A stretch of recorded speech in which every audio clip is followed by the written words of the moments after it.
Hallo daar, kom luister gou net hierso. Die storie van Kain en Abel is nie net 'n storie van 'n broer wat die ander een vermoor omdat hy jaloers was oor hom nie. Maar dit is die eerste keer dat ons sien dat 'n mens nie dit kry wat hulle verwag het van God af nie. En daarom draai hulle na sonde. Ons lees vandag uit Genesis 4 vers 6. Die Here vra toe vir Kain: "Waarom is jy kwaad en waarom is jy teneergedruk? Is dit nie so dat as jy nie goed doen nie, jy jou kop kan optel nie? As jy egter nie goed doen nie, lê die sonde op die loer voor die deur. Na jou is sy begeerte, maar jy moet oor hom heers." Dit is na sonde. Die sonde begeer vir jou, maar jy moet oor sonde heers.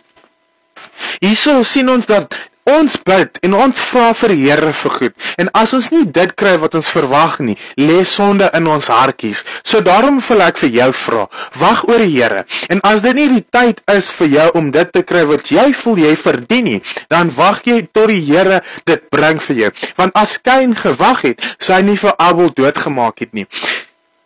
Sonde begeer jou. Sonde soek jy waar jy is. Dis die duiwel wat jou soek waar jy is. Maar die Here vra nou toe vir hom, moet jy nie oor hom heers nie. Hy praat nie van sy broer nie, maar hy praat oor sonde. Dis so mooi hoe die Here vir ons, sodra jy jou Bybel oop lees en jy begin lees en jy gaan verder en jy sien, die Here vra vir ons, moet jy nie oor sonde heers nie. Is jy nie koning bo oor sonde nie? Jy is 'n kind van die Here. Daarom wag vir die Here se tyd. Wag vir die Here vir wat hy wil doen in jou lewe. God is lief vir jou en onthou, bly weg van sonde. Elke video wat ek maak, probeer ek altyd sê, vlug.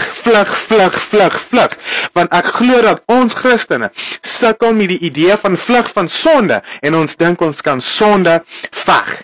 Moenie veg nie. Die V is nie vir veg nie, maar is vir vlug. Cheers.